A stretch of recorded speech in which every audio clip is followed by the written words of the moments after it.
Over to Duma Gqubule. Okay, can I just try and share my screen? Yeah. Hello, everyone. How are you? Thank you so much.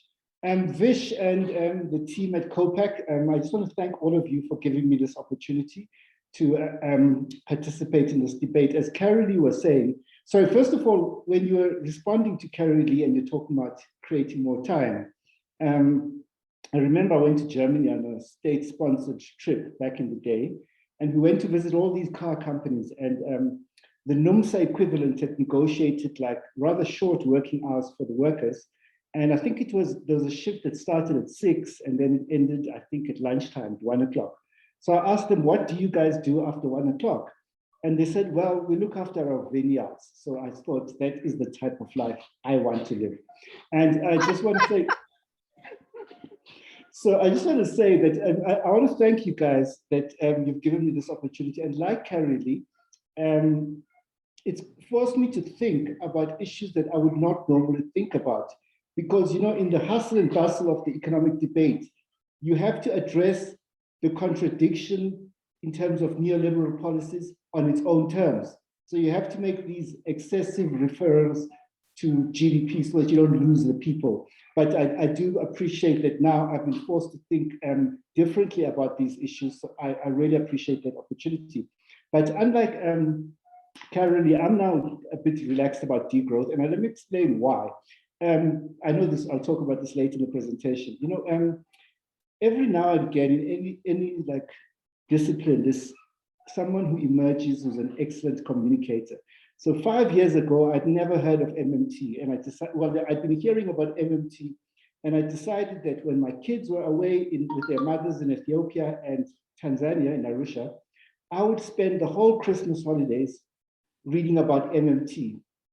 After a month, I wasn't clear. There were a lot of like these old white men who can't write properly, who can't express themselves properly, and I battled with it for quite a while until I came across someone called Stephanie Kelton and people like Nathan Tankus, who began to explain it a bit more to people like us. And so I'm now, I think from 3 years ago, I became like probably one of the first people in South Africa to talk extensively about MMT, and which I'll talk about in the presentation. And also, as I was grappling with this degrowth thing, I came across a guy called Jason Hickel, who grew up in Eswatini, where I went to school at Waterford, and I felt he communicated it very well in terms of a way that people can understand. So all those intellectual, I think he helped me go beyond all those intellectual difficulties that Carrie was having, which I'll explain a bit more. Now, the next issue I want to say is that, so this is my paper. So it's got 9 sections: introduction, where I introduce the topics, the whole issue of donut economics, green growth, GDP, the degrowth movement, degrowth and the global south, and our failed development path, and macroeconomic policy for a deep transition, and financing a climate justice deal for South Africa. And so it becomes difficult to address all the issues at once, and I'm a bit, it was becoming too long, and I enjoyed talking about financing, and I ended up not talking as much about financing as I would have liked to. So these are the contradictions that you have when you're doing a paper like this. And so obviously I talk about in the introduction the evolution of the problem that we have, you know, from the 19th century, the great acceleration since 1950, where our population is trebled. Our GDP has increased 9 times, and our emissions have increased 6 times, just to cut a long story short. And obviously, the donut economics framework, which I found is very useful framework that balances it balances the challenges we're facing in the global south in a very elegant way. It talks about the ecological ceiling, the outer ring, and the social foundation. So it doesn't ignore the challenges that we face in the global south in terms of achieving. And so we have to get into the safe zone, or what it calls environmental sweet spot. And I found it a very fascinating read. And although it doesn't take you very far, after you've read it, you think, okay, now what? But I really enjoyed reading a book, Kate Rowett's book. And then I came across all the literature around green growth and GDP. And the degrowthers, quite frankly, they convinced me that the nationally determined contributions, they won't solve it. I mean, they set us on a path to more than 3 degrees, 3.4 degrees by 2100. You can scale out theoretically energy output to meet to cover total energy demand, but not fast enough to respect the carbon budget for 1.5 or 2 degrees. And there's this contradiction that more GDP growth means more energy demand. Sorry, yes. Duma, there's a request for you to put your slides on big or whatever, so it covers the whole screen. Can you make it bigger? How do I do it? Sorry about that. Oh, it's a PDF that you have. It's a PDF. Oh, is that bigger? Yeah. Okay. Yeah, I think so. Yeah. Can you see properly? Yeah. I'm sure. Okay. All right. Okay, to cut a long story short, so I mean, they convinced me that there's this impossibility of achieving GDP growth and decoupling GDP from environmental impact. And I read through all the literature, and I'm convinced it's impossible. Yeah. So decoupling cannot be achieved even under optimistic conditions, where they put scenarios where there's high taxes, there's huge subsidies, and there's unprecedented technological innovation. So that's in that way, I was kind of convinced about the thesis of how the impossibility of green growth. And obviously, the whole shortcomings of GDP are well known. It ignores wealth, inequality, pollution, the K economy, and so forth. And there have been all these alternative measures that have proliferated over the past few years. I don't know which one is the best one we should use. But what I learned from this literature is that you don't have to target GDP itself, but I'll come back to it.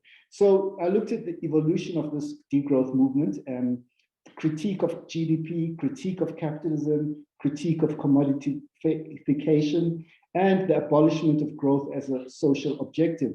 It's about the equitable downscaling of production and consumption.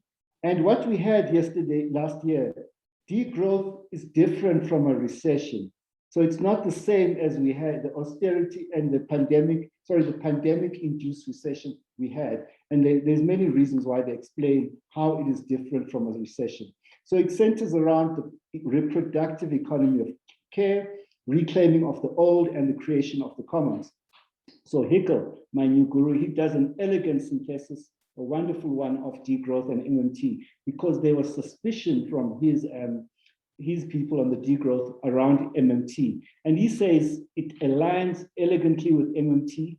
They belong together. So MMT, to cut a long story short, it says governments that control their currencies are not like households. They do not have to balance their budgets. They do not have to tax or borrow before they can spend. Taxes can be used for other objectives.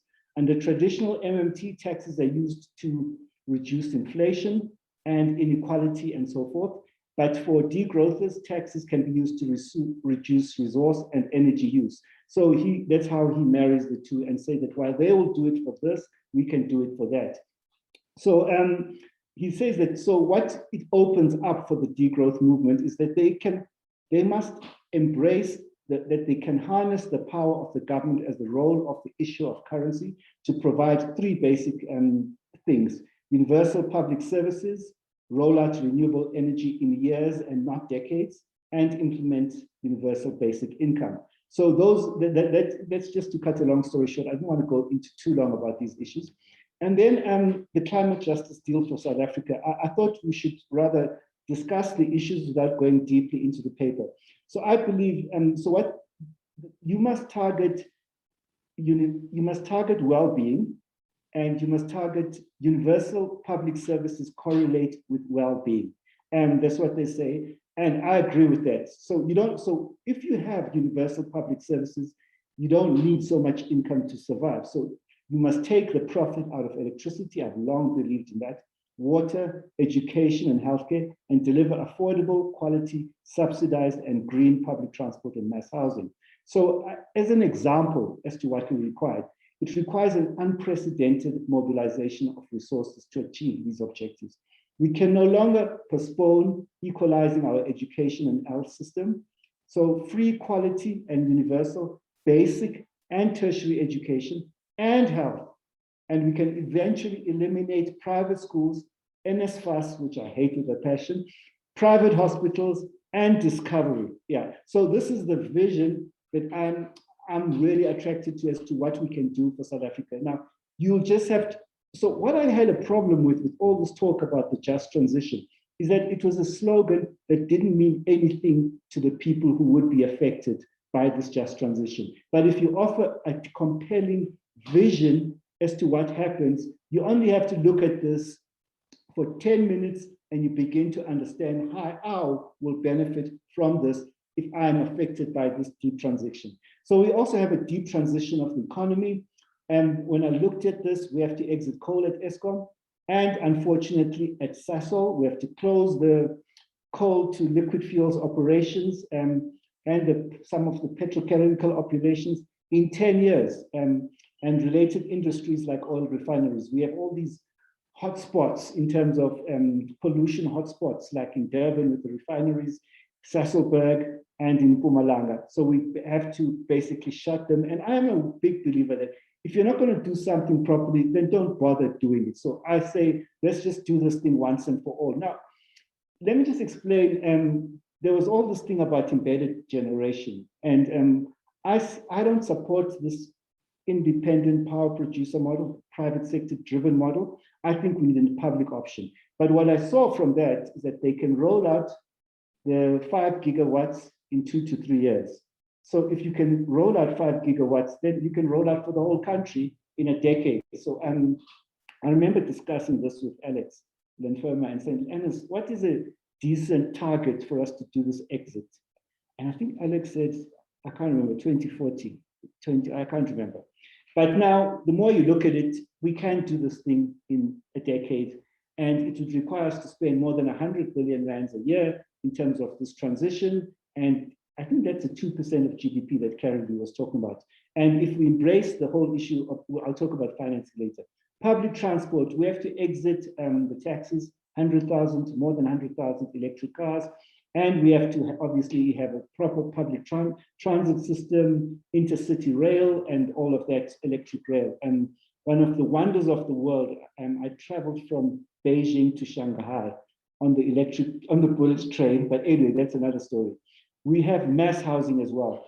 Now, how are we going to deliver these things? I came across a proposal by the Green Party in Australia, and they talk about a public bank, which is backed by the Central Bank of Australia, the Reserve Bank of Australia. So I thought we need to have something similar in South Africa. We need to have a public bank that's going to provide financing for these taxis that are going to be built, and also the mass housing. We could have a subsidy system for all, we could have this thing deliver, what you call it, I know we can deliver housing for people with houses less than R1 million. And then there would be public subsidies towards that as well. So we can sort of reduce the size of the private for-profit, what's it called, healthcare, I mean, not healthcare, the private for-profit financial sector as well. Then the next one is universal basic income, phased implementation over 3 years. And for me, the phasing in is not related to affordability according to MMT principles, but you don't want to exhaust a stimulus in 1 year. That's number one. Number two, so you need to, I think you should use it over 3 years. So at the food poverty line, year one, the lower bound poverty line, year two, and year three, upper bound poverty line. I think we all agree in civil society that the universal basic income must be at the upper bound poverty line. But I would phase it for reasons of, and the second reason I would phase it is that it would come with other stimulus measures like the deep transition of the economy. So we don't want to stoke massive inflationary pressure. So it should be phased in for reducing inflation and not to exhaust the stimulus in 1 year, which I thought is a waste.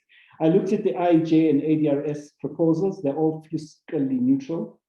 And Pavlina Chernova, the MMT economist, she says, I'm just looking at the code. Yeah, I'm not sure why this thing has to be fiscally neutral.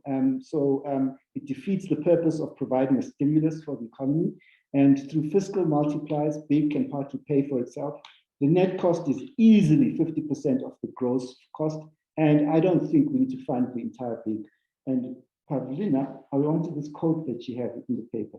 She says, the reason probably why it's fiscally, all proposals for basic income are fiscally neutral is that they want to quash the neoliberal objective to, I can't remember the quote, but I'll find it later on. So I don't see why it has to be fully funded. We must, yeah. So the next thing I looked at is the job guarantee. Now, these things are seen as a dichotomy. And I thought, Martin Luther King, he called for both the basic income and the job guarantee. And the Black Lives Matter apparently called for both the job guarantee and the basic income. And there's a lot of literature now saying, why can't we do both? Now, the reason for that is that even after getting a universal basic income, most people, I think they'll probably want some kind of income from a job in addition to basic income. So the floor, so while the job guarantee, the universal basic income at the upper poverty line will eliminate poverty at the stroke of a pen, it is a very low floor. So we need to have two dignity floors at the level of the poverty line and another one at the level of a living wage. So what we saw with the living wage, the minimum, the minimum wage is that it was set at a level that is way beyond what most South Africans would agree is a living wage. So we should set the second dignity floor at the level of the dignity floor. Now back to the issue of degrowth. I forgot to mention this. I see no reason, this thing is based on the degrowth principles. I don't see no reason why countries in the global south can't embrace the principles. This is a key conclusion of my paper, is that why we can't embrace some of the principles of the degrowth movement and MMT into our national development plans. And the degrowth people like Hickel, they're quite clear that it actually applies mostly to countries in the north. I just lost the slide here where I explain about degrowth and the global south. But they do say it applies mostly to countries in the north and it doesn't really apply to us. But despite that, I came to the conclusion that we can incorporate many, and we should incorporate many of their principles into our development plans. And in terms of financing, this is the one I really wanted to go to home about, but I ran out of space and it was going to be too long as a paper. So number one is monetary financing. This is an umbrella term that encompasses many proposals such as QE for the people, helicopter money, sovereign money creation. It's money creation for public purpose. I agree with Patrick about we have to have public banking for public purpose, and we have to reduce the size. We have to take over some of these financial institutions and reduce the size of we have to reduce this excessive financialization and commoditification of everything in our country through the private banking system, because the link between bank lending and the productive economy has long disappeared. And someone was asking about the informal sector. The one that really shocks me is that the banking system, their exposure to Black SMMEs in terms of the financial sector charter is only 21 billion rands. And that is 0.4% of their assets of 6 trillion rands. So they don't fund SMMEs. There's no way they'll fund microfinance, whatever. So the second one is, so I just have to make a point. In the UK, there was this video I saw on the Novara website where they explain the UK stimulus. It was, how much is it? 350 billion pounds, something like that, yeah. 92% of the stimulus was paid for by the Bank of England at no cost. So they were saying, so this Aaron Bastani was saying, well, the Tories, what's her name? The previous Prime Minister, the lady, and not Angela, the lady, she used to say there isn't any money tree. So it turns out that the Tories had this money tree all along and Boris Johnson used it. So there can be central bank lending as well, direct lending, and not going through the bond market. The example I used, monetary financing is at no cost. So there's no reason why the central bank can't extinguish the ESCOM debt. It can't finance this green stimulus that we're talking about. And this transition out of coal and so forth. It can also change the behavior of the financial institution for them to provide financing towards the thing. So it could introduce windows for banks as well to do that. So central bank lending. People don't understand. So what I say to people is that if you look at the budget, the new development bank loan has got a 5-year payment holiday. The IMF loan's got a 3-year payment holiday. Why can't the central bank provide lending to the government, state-owned companies, development finance institutions on similar terms? 5-year payment holiday until we get out of this crisis. That's number one. Number two, the Bank of England, again, they provided financing to even football clubs. Arsenal and Tottenham, the team that I support, got Bank of England loans for them to get over the COVID period. In China, the People's Bank of China provided financing to hospitals for the whole issue, the response to the COVID crisis. In the US, the Federal Reserve financed local authorities and the equivalent of their state governments and their local government to address the whole issue. So we've got a solvency crisis throughout the public sector, that's looming, not just in the state-owned companies, it's going to municipalities, it's going to universities and so forth. So the central bank can involve it. There's a whole issue of quantitative easing. Quantitative easing, it's not in, so monetary financing is in the real economy.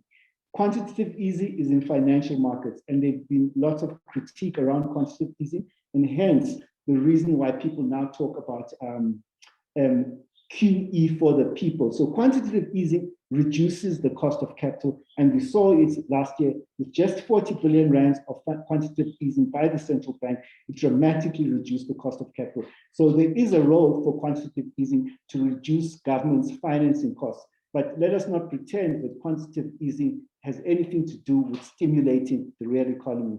The research from Sovereign Money in the UK showed that every rand of quantitative easing had the impact on the real economy of about 8 pence went into the real economy. So it's a very wasteful way of stimulating the economy, hence the call for more direct monetary financing of the stimulus. Excess foreign exchange reserves. I won't really go into this, but in the paper I deal with this a lot. We've got foreign exchange reserves of about 800 billion rands. And there's no reason why we can't release half of those foreign exchange reserves into the economy. The UIF, many people were, I think Niva Makhetla was the first person to talk about this insane surpluses that were accumulating at the UIF.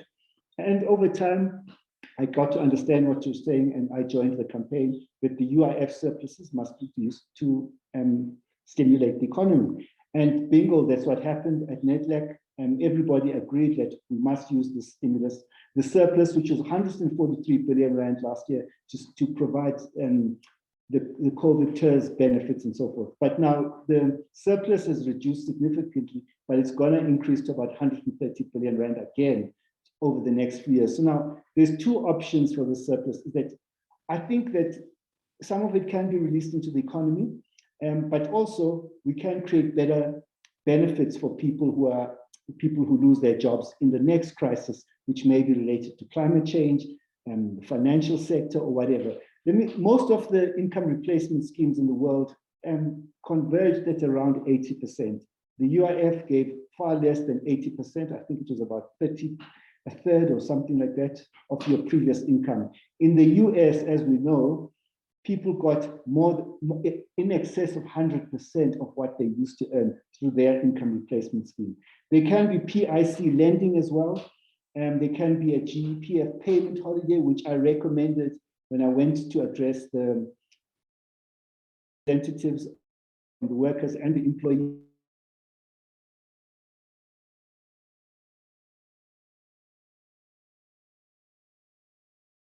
R69 billion of cash at the beginning of March. Why can't we run down those cash reserves? We can also reduce the PIC funding by 50%. This will release 1.1 trillion rands into the economy. So restructuring the balance sheet, the current debt of the government owes to the PIC, I explained this in more detail in the paper, is about 700 billion rands. I think the PIC can write off the entire 700 billion rands It includes Eskom debt of 100 billion rands, other state-owned enterprise debt of 100 billion rands, and government debt of 500 billion rands. And then they can release, I've done sort of a more comprehensive analysis of this in the paper. They can release the remaining 400 billion rands into the economy. So it would, at the stroke of a pen, reduce our debt to GDP ratio by about 10%. I work a lot with the unions and I explain this a lot. And as far as I'm concerned, the PIC money doesn't belong to the workers, as Trevor Manuel said in 2005. The only thing I agree with him in a speech, in a paper, sorry, in an interview with today's trustees, it is just government's means of financing its obligation to the pensioners. And there's no reason why the PIC has also accumulated surpluses of 416 billion rands between 2030 and 2020. And there is no reason for us to be increasing the surplus by 50 billion rands a year. There's so many ways in which we can use this windfall for our country. Despite the fear-mongering by Treasury, our debt is not high by international levels, and I won't go into that. We can increase borrowing in the economy substantially. There's also many proposals on taxes, climate taxes, carbon taxes. I just ran out of time. I know you asked Patrick how to estimate the financial transaction tax. I ran out of time, but I would have done that. I'll probably do that afterwards. We've got the most traded currency in emerging market currencies, one of the most traded emerging market currencies in the world. And we've got this financial sector. You asked Patrick how much it is worth. It's in excess of 20. So the bond market is 3 trillion rands.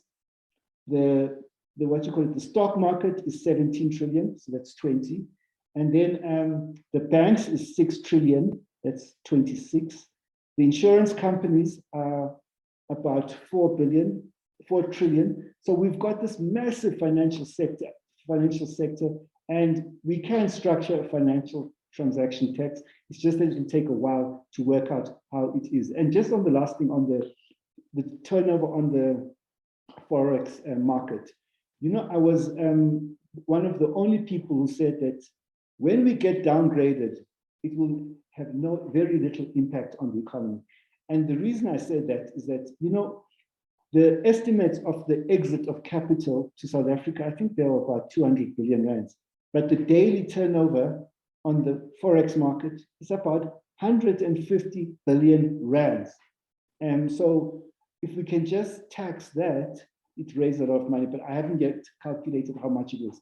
And obviously, as Karen says, prescribed assets. So the prescribed assets is the non-bank financial institutions is 10 trillion, and that is it. And then so what we have now is a voluntary mechanism called the relaxation of Regulation 28. But I've talked to everybody in the industry, and they say it's going to have no impact on the intended objective. So non-bank financial institutions, which is your PICs, your insurance companies, whatever, there's 10 trillion.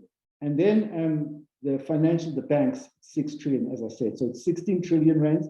You can apply prescribed assets a minute. So now in China, they have quotas on bank lending and things like this.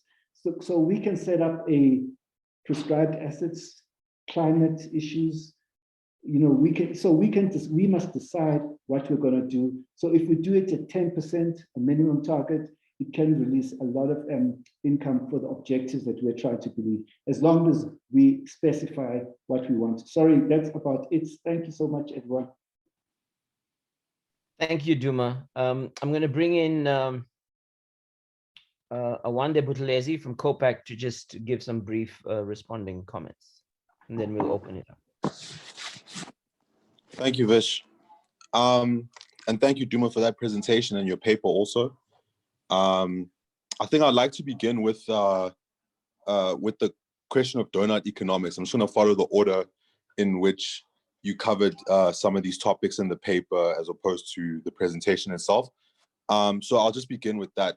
You begin with this question of donut economics, later going into green growth and a critique of GDP. And I just want to say, I think it'd be nice also just to include the South African boundaries part to help us think around this, similar to, I think, a previous statement made with regards to the previous presentation. And then going into green growth, what does decoupling GDP from carbon emissions look like in South Africa specifically?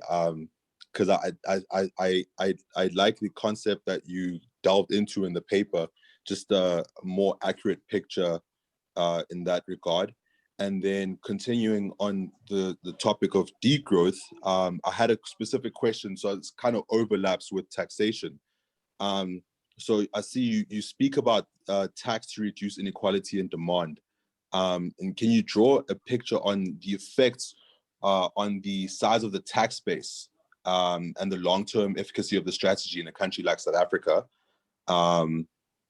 given the kind of makeup of our economy?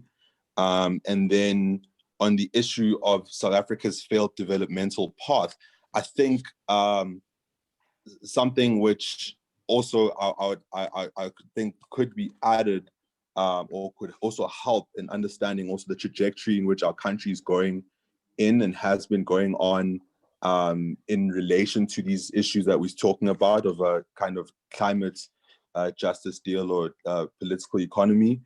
Could you include a critique of the NDP as the ANC government also insists on sticking to it? So I think that we can kind of assume that it does influence the thinking around all the decisions that the government is and will seek to make economically over the next kind of decade. I think that could also give us a kind of nicer picture in terms of these failures.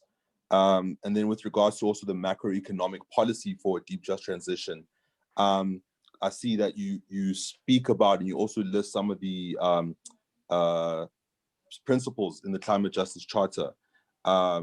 So I felt that, you know, perhaps also you could marry some of these to, for example, the concept of a universal basic services and the concept of commoning, which was spoken about previously in the previous presentation also. Particularly principles such as socialized ownership and participatory democracy, I think would be quite productive in also painting this picture of the kind of alternative economy that can be created through the climate justice deal framework. I'm thinking around things, for example, such as economic democracy. What does that mean? What does that look like in relation, and how will that influence, all the other aspects of the things you're speaking about in this paper? Or something also, for example, such as a participatory economy. What does that look like? And then on the issue of universal public services, more specifically, I think obviously the process requires a process of decommodification in the long run. And I think that raises questions around markets and planning, you know, of the economic planning. And I think, which obviously is linked to and relates back to the points I was speaking about socialized ownership and economic democracy. I think the book, People's Republic of Walmart, proposes a very interesting idea with regards to how, you know, those ways in which we can plan, particularly, for example, issues such as climate crisis, where there are mitigation and adaptation questions that are, you know, that come into focus with regards to how we plan for this future economy. I think that there's some very, interesting questions that are raised with regards to the question of the role of markets and planning in this section. And then before I become too long-winded, I'll think I will, final input I'll give is on the example of jobs guarantee, the question of jobs guarantee. I think that it'd be also nice to illustrate, you know, the example of the jobs that can be created and their kind of contribution to this change, you know, that is required, or the change that we'd like to see in the South African economy. What are those jobs, and what kind of impact or contribution will they have to that South African economy? And I'd just like to say also that I do like the idea of a financial transaction tax. Thank you. Thanks, Awande. Do you want to respond to some of that? Yes. Awande, thanks for an incredible response. And you are not long-winded, you get to the point. The jobs guarantee, let's start at the bottom. The jobs, I thought that it's implicit that this would create a lot of jobs. I talked about, If we equalize the education health system, it's 400,000, at the same learner education ratio, it's 400,000 people we have to employ in the education system. If we equalize the infrastructure, there's also billions of rands we have to spend. If we equalize our health system, we have to, at OECD levels in terms of doctor and population or nurse population, we're talking another 500,000 people. I think it's more than 100,000 doctors, 300,000 nurses. I was just using that for illustrative purposes. And I hadn't actually looked at the million climate jobs and re-looked at that as to this transition, how many jobs would it create? But I just assumed it will create a lot of jobs, but I'll look more at the literature as to how many jobs we can create in this transition over a decade period. Yeah, thank you for that. And the roles of markets and planning, I'll call you offline to discuss this. I'm not sure what it means. Socialized ownership and public participatory democracy. You know, I've read a lot of stuff in the UK around this, which I'll try and incorporate it somehow, but without making it a bit long. So the Labour Party has done a lot of research on this, and I've been fascinated by the literature. But I do not believe in social and community ownership of renewables. I think the public pathway is the only way we can do it quickly over a decade.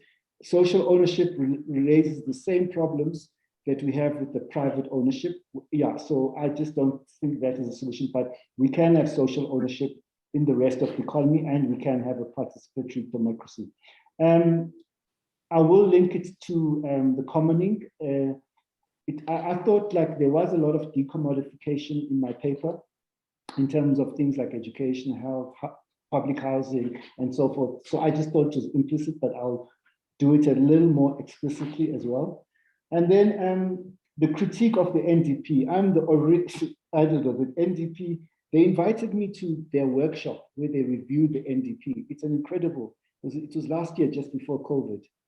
And I spent 2 days with the Planning Commission people. They admitted that I think 90% of what they tried to achieve, they didn't achieve, you know, and I can incorporate some of that, but it's the most bizarre thing, but they wanted to redo it in a different way. But anyway, tax and inequality, because our recovery is, because I believe in MMT principles and our recovery is what you call it, fragile. You don't want to tax the majority. You talk about the tax base. You don't want to tax the majority of South Africans. You want to tax, you want to tax idle wealth, so idle money. So we're taxing the wealthy. Everybody agrees the different scenarios. They converge at around 150 to 200 billion rands for the tax, for the wealth tax, and the literature I've read.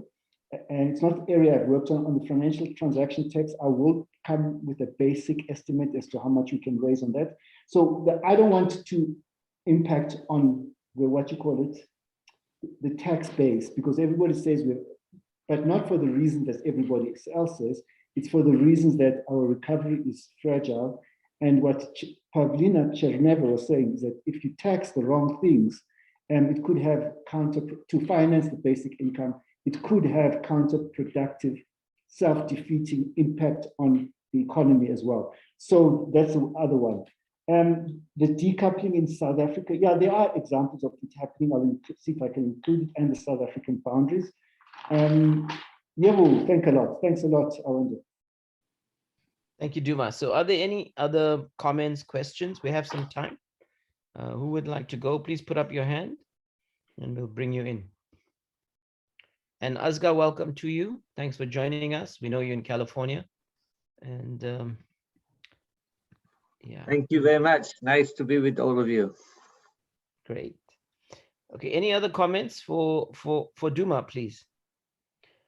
So Duma, if people are not taking it, I'm just going to throw in a few things. So, you know, you mentioned the pay-as-you-go system, and I think there was another model for the pension fund. You know, I'd like you to unpack that a little bit more so we all can wrap our heads around that.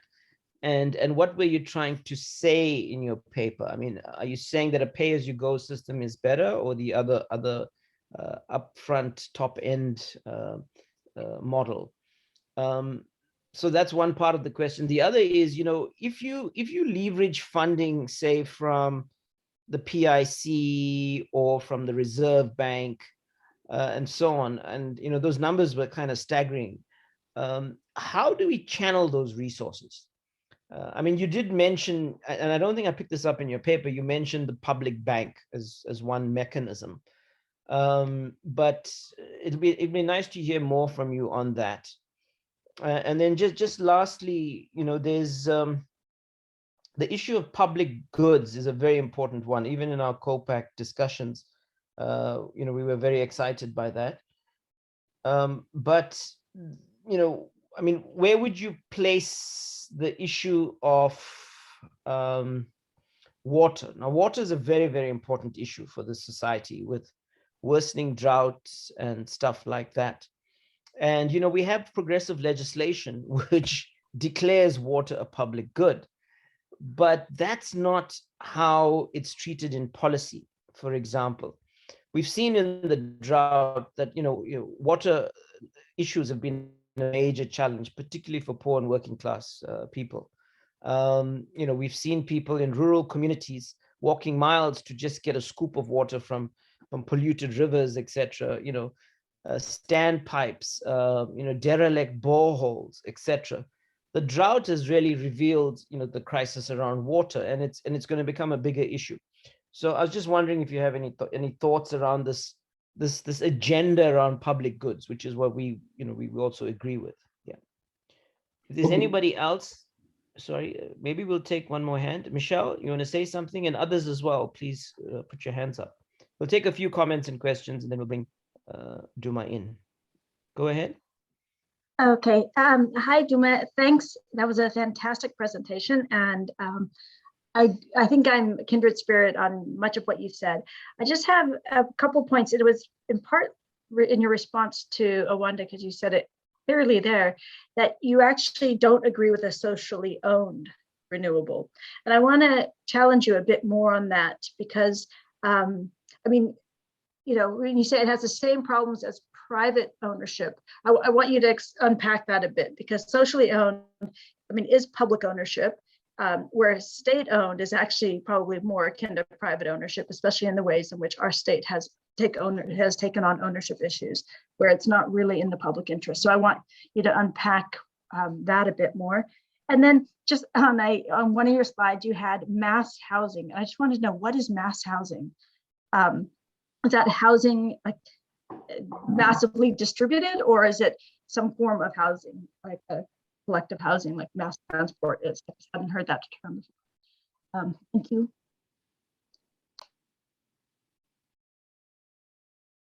There's a comment there as well from Patrick in the chat group. So up to you, Duma, to respond to some of these issues. And if there's any other hands, we'll take them.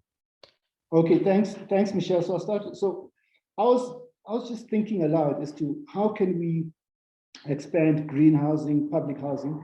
So I obviously thought that it shouldn't be inflationary, where the public bank that I talk about in the paper shouldn't be financing existing, maybe it shouldn't be excessively financing existing housing. And we really have to get rid of this RTP model. And I thought that when I talk mass housing, where the state can get involved, is anything less than R1 million, which is an arbitrary figure, but it would capture a big part of the housing market. So that section would be eligible for financing from the public bank. I've seen so there's different models that I'm not sure how it would work. I saw a model when I was in China where if you can't afford the deposit, the state takes a share in your house and you pay it back over time. So I'm just saying that, so for me, it raises the opportunity for rolling, it's what I call the unmet aspirations of millions of South Africans to have proper housing. And when you look at the cost of a bond, I remember once I was called by the DG of the Minister of Public Service to help them roll out the whole issue of housing for public sector workers. It's a for-profit model. It's no different. It's the PIC involved. It's for profit. And it's no different from Standard Bank and whatever. So I told them, I said, no, you have to create something alternative that is not related to standard bank bond prices. It has to be a much lower cost of capital. Do you see what I'm saying? So you could have a different window, as I think I said in the paper, where you provide, at much lower cost of capital. No reason it can't be 4%, 5%, and then you can also have subsidies on the other side to reduce the cost of acquiring a house. So you could stimulate a housing like we haven't seen before. And socially owned renewables, maybe I'll just explain it in a bit more, but if you look at the ESCOM Research Reference Group, they explain it in a bit more detail, the report that Sean Sweeney and them did. They would have to borrow on private markets at the private sector rates, the socially owned renewables, but you could have the government rolling it out using public money, which doesn't cost anything.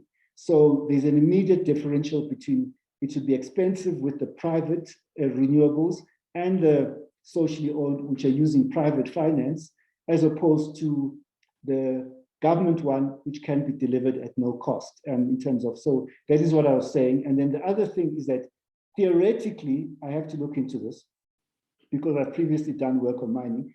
There's no reason why, to answer Michelle's question, the state can't provide the funding on behalf of the communities, the social ownership. So we could have a merging of, but it has to be the state standing in for the community ownership, as opposed to them going to private markets to borrow. And the same principle could be used in mining, whereby communities, but I believe that it mustn't be through private for-profit banking system. It must be, for it to work, and I'll think about this, it has to be through the public bank that I'm talking about, or through public money. So if it's public money, if the communities are using public money to do this, then it's different from the private sector one. Which water, I haven't really looked into water. I'd have to look into, I'd have to have a little chat with Mike Muller, or I don't know, but I'll chat to you as well as to maybe just how can beef up that, because I just thought that water has to be taken, profit has to be taken out of water, but what that means practically, I'm not exactly sure. It's not an area I've followed. And I did start following ESCOM a lot because it became clear that ESCOM is a macroeconomic policy issue. How to channel, we've got this amazing financial sector, and you're asking how do we channel it? So I should be more explicit on the channeling, in the same way that Awande said I should be more explicit in terms of the jobs that were created, that could be created. So I think see that as two sides of the same coin. So I'll try and do that. And then in terms of the pension fund, a private sector pension fund has to be fully funded because at some point the employees of Standard Bank could go bust and you have to pay everybody on the same day. So that has to be fully funded. But in the public sector, there's no scenario where, and Blade Nzimani is the one person, I've explained this to the Communist Party a few times, he got it immediately. There's no scenario where you can retrench 1.3 million, where government just doesn't exist and there's no contributions from, if you get what I mean, there's no scenario in which we need pre-funding. So I'm saying that, Vish, the biggest contributory social security fund in the world is the one in the US. The US social security system, and it's there for everybody, rich and poor. And I think it pays out $1 trillion a year in benefits, and it's on a pay-as-you-go basis. There's little complications about us going to pay-as-you-go completely, but I think we should trend towards pay. We can remain with, people are scared, so that's why I say 50% funding. Now, after 50% funding, there's still an annual surplus at the PIC of 15 billion rands a year. So I'm just saying that there's no reason for a public sector pension fund to be fully funded. And it's part of a neoliberal agenda that started in Chile in the early 80s that was put forward by the World Bank. And I understand that Chile is now reversing those policy moves. And each time this thing comes up in Congress that the US social security system must go back to must be fully funded because it's pay as you go. The Republicans introduce it every few years, and it is quashed in what you call it in the Congress. And so I'm just saying that it's part of a neoliberal agenda, this excessive financialization. And in the same way that we must reduce the accumulation of the size of we must explicitly reduce the size of our financial sector by taking over some of the financing that they do, like mortgages, like taxis, and we create these electric taxes. So we must take over some of their functions we must common them, to use your language. Yeah. It's just that I don't use that language. So I'm just saying, so we must reduce this insane accumulation of assets in the public sector. So it's no different from the reducing private finance, reducing financialization in the private sector or in the public sector as well. So I see them as part of the same realm as well, but I'll explain it a little bit more. Yeah. Thank you so much, guys. Thank you, Duma. We have a little bit more time. Mm-hmm. Neil mentions public rental housing has been massively underdeveloped in South Africa. Michelle comes back on Danish-owned renewable energy in local communities and links that to finance being socially owned. Patrick makes a point about the RDP and the mandate that Joe Slovo carried and what went wrong there. Are there any other inputs, comments from anybody?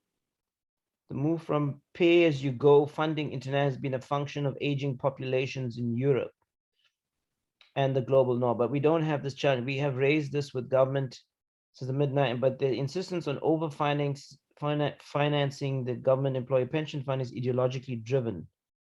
Okay, that's interesting. In the 1990 job sum, when we tabled this, we were told by national that this was to stop irresponsible spending by the ANC government. Okay, and then Patrick has, I hope you're reading the chats because you might Sorry, want to only now reading them, sorry. Yeah, you might want to respond to some of them. Amazing financials. Okay. Is there any other comments? Anybody else wants to speak, wants to ask a question or make a comment? Okay, well, Duma, do you want to just respond to some of those comments made? Yes, and Neil, I agree with you on public rental housing. That should be also, so I don't know, I thought we have to create new housing stock so that it's not inflationary. We can create lots of rental housing stock and look after it properly. And the whole issue of, I agree with you. I'll look into, Michelle, what she's talking about, the Danish model on renewables. And I don't know how, maybe I'll have a chat with Patrick, how we went from the RDP to what Joe Slovo ended up doing. I have no idea what happened there, but I will look into that as well. Yeah. Thank you so much, everyone. I'm getting tired. Yeah. Okay. Yeah. Thanks, Duma. Okay, we'll wrap up there. Thank you very much.